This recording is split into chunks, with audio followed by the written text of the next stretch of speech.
A kú déédé àsìkò yìí. Kókó inú ìwé ìròyìn la mú wá fún yín láti inú àwọn ìwé ìròyìn ilé wa. Orúkọ tèmi ni Ọmọgbémisọ́lá ọmọ Alọ́gọ̀madẹ̀.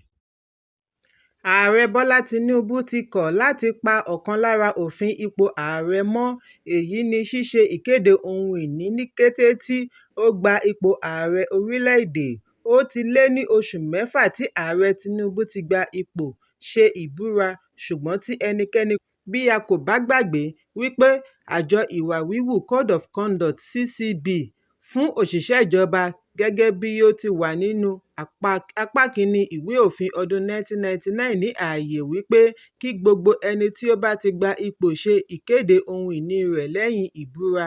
Bákan náà, lẹ́yìn tí ó bá lo sáà rẹ̀ tán gbọ́dọ̀ ṣe ìkéde ohun ìní kí ó sì ṣe àgbékalẹ̀ rẹ̀ fún CCB. Lórí ọ̀rọ̀ ti ààrẹ, gbogbo akitiyan láti mọ àkọọ́lẹ̀ ọ̀rọ̀ ààrẹ láti ọ̀dọ̀ alága CCB àná, Isa Muhammed, ló já sí pàbó, ṣùgbọ́n ẹnìkan láti ọ̀dọ̀ àjọ CCB ní láti retí kí CCB yọ̀ǹda àkọọ́lẹ̀ ohun ìní ààrẹ tàbí ẹni tó ń retí àti sùn akàn.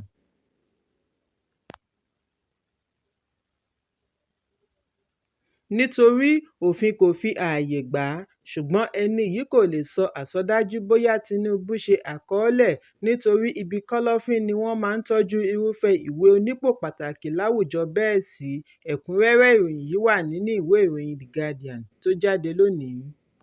Ààrẹ Bọ́lá Tinubu ti fi ìbánikẹ́dùn rẹ̀ hàn lẹ́yìn ìròyìn ikú ìlúmọ̀ọ́ká akàròyìn Aisha Bello Mustapha.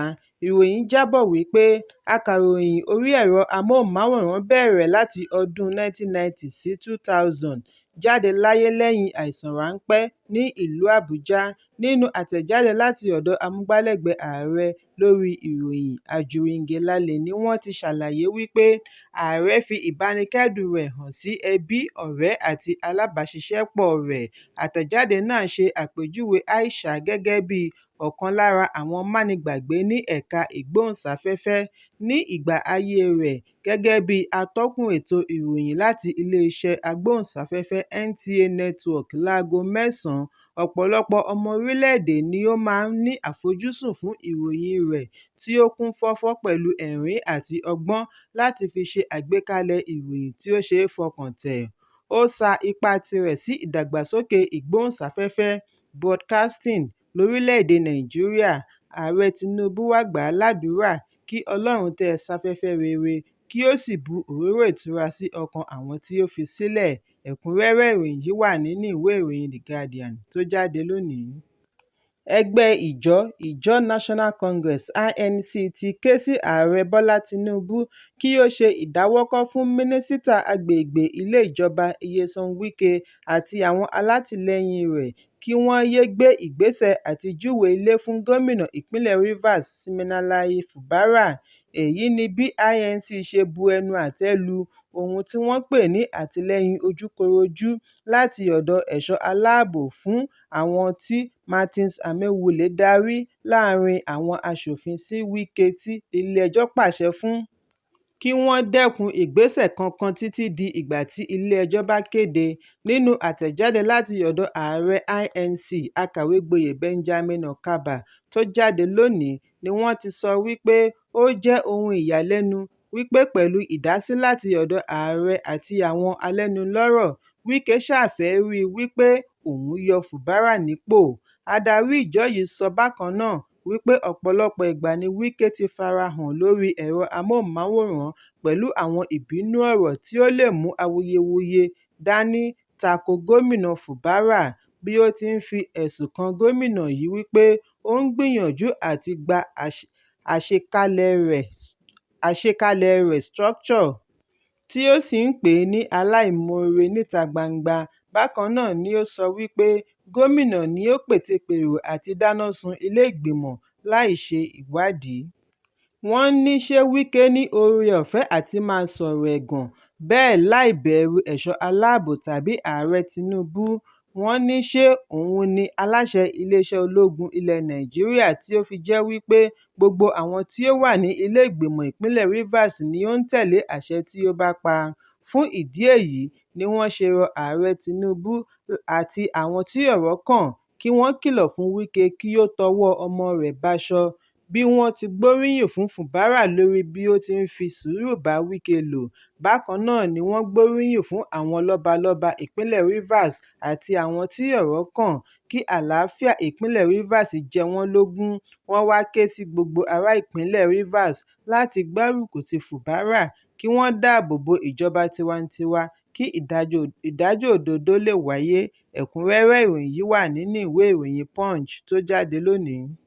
Ààrẹ Bọ́lá Tinubu tún ti ké sí igbákejì gómìnà ìpínlẹ̀ Ondo Lucky Ayédatiwa, agbẹnusọ ilé-ìgbìmọ̀ Olamide Ọládìjí àti àwọn mìíràn sí ilé agbára ìlú Àbújá fún ìpàdé mìíràn. Ìròyìn jábọ̀ wípé òní ni wọ́n fi ìpàdé ọ̀hún sí, ṣùgbọ́n ẹnikẹ́ni kò tíì lè sọ bóyá ìpàdé yìí ní í ṣe pẹ̀lú ìjà òṣèlú tó ń lọ lọ́wọ́ ní ìpínlẹ̀ Ondo. Ẹnìkan tí ó ṣe fẹ̀mítẹ̀ sọ fún akọ̀ròyìn ní ìlú Àkúrẹ́ wípé akọ̀wé sí ìjọba ìpínlẹ̀ Ọmọọba Ọládùnní Odù àti alága ẹgbẹ́ ní ìpínlẹ̀ Adétìmẹ́yìn náà wà lára àwọn tí Ààrẹ Tinubu ké sí, ṣùgbọ́n ajìjàǹgbara àti olùdíje du ipò ààrẹ Ọmọ́yẹmí Sowore ti lérí láti kó àwọn olùgbé Ondo jọ ní ọjọ́ Àbámẹ́ta tí ó ń bọ̀ fún ìfẹ̀hónúhàn tí wọ́n pe àkọlé rẹ̀ ní "Gba ipò ìpínlẹ̀, Occupy Ondo State". Sowore ní ìfẹ̀hónúhàn wà fún láti sọ̀rọ̀ lórí ìṣèjọba àti èyí tí ó rọ̀ mọ́ gómìnà Rotimi Akeredolu, ṣùgbọ́n nínú àtẹ̀jáde ni kọmíṣánná ọlọ́pàá ìpínlẹ̀ Àṣàbí Abíọ́dún ti ṣe ìkìlọ̀ lórí ìgbésẹ̀ tí ó lè dá àlàáfíà láàmú. Nínú àtẹ̀jáde láti ọwọ́ alukoro ọlọ́pàá Fúnmi Odúlámì ní ìlú Àkúrẹ́ ni wọ́n ti ṣàlàyé wípé iléeṣẹ́ ọlọ́pàá ti gbọ́ sí èròǹgbà àwọn kan láti dá àlàáfíà láàmú. Ìwádìí jẹ́ kó di mímọ̀ wípé ìfẹ̀hónúhàn yìí lè dá wàhálà sílẹ̀ ní ìpínlẹ̀.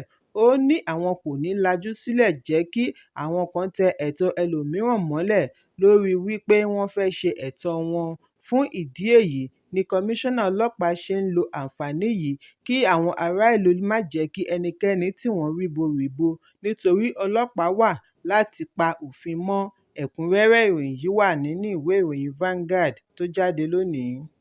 Ilé-ìgbìmọ̀ ìpínlẹ̀ Rivers ti bu ọwọ́ lu ẹgbẹ̀rin bílíọ̀nù náírà (800 billion naira) fún ìṣúná owó ọdún 2024 níbi ìpàdé tí gómìnà Siminalayi Fubara darí lónìí nílé ìjọba ní ìlú Port Harcourt.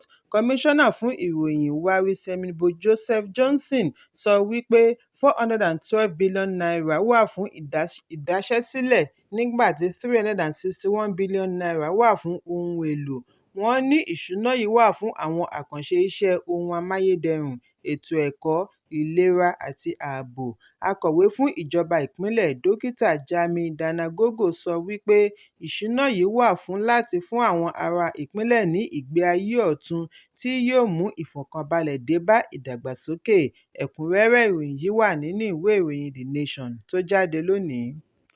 Àjọ alámòjútó ọkọ̀ ojú pópó ní ìpínlẹ̀ Èkó Lagos State Traffic Management Authority (LASTMA) ti fìdí ẹ̀ múlẹ̀ wípé òṣìṣẹ́ 5 ni wọ́n ti júwe ilé fún nígbà tí àwọn 2 gba ìkìlọ̀ lórí ẹ̀sùn ìwà ìbàjẹ́ lẹ́nu iṣẹ́. Nínú àtẹ̀jáde láti ọ̀dọ̀ alukoro LASTMA Adébáyọ̀ Taofeek ni wọ́n ti ṣe àfihàn yìí. Gẹ́gẹ́ bí àtẹ̀jáde náà ti ṣàlàyé, wọ́n ní àjọ Civil Service Commission bu ọwọ́ lu ìgbésẹ̀ tí àjọ LASTMA gbé lórí ẹ̀sùn àwọn òṣìṣẹ́ LASTMA 7 tí wọ́n ṣàṣemáṣe níbi ìpàdé tí ó wáyé ní ọjọ́ 19 oṣù kẹjọ ọdún 2023. Taofeek ní bí àwọn òṣìṣẹ́ 5 ṣe gba ìwé ìgbélé fún ìwà ìbàjẹ́ ni àwọn 2 gba ìwé ìkìlọ̀ lórí bí wọ́n ṣe kọ̀ láti wá sí ibiṣẹ́ láì gba àṣẹ. Ó wá rọ àwọn awakọ̀ láti máa fi gbogbo ìgbà pa òfin ìrìnnà mọ́ kí wọ́n má bàa fojú winá òfin gẹ́gẹ́ bí ó ti wà nínú àkọọ́lẹ̀. Bákan náà ni Taofeek sọ wípé ẹ̀sùn lórí àwọn òṣìṣẹ́ LASTMA 14 tó kù tí wọ́n ṣe àṣemáṣe ṣì ń gba àyẹ̀wò lọ́wọ́ bí wọ́n ti pèsè oríṣiríṣi ọ̀nà fún àwọn ará ìlú láti lè fi ṣe ẹ̀sùn fún ìgbésẹ̀ oníkánmọ́kánmọ́ bí wọ́n bá rí ohun tí ó rú wọn lójú. Ẹ̀kúnrẹ́rẹ́ ìròyìn yìí wà nínú ìwé ìròyìn Punch tó jáde lónìí. Kókó inú ìwé ìròyìn tòní kò ní jù báyìí lọ. Ẹ pàdé mi lọ́la fún àkọ́tun ìròyìn.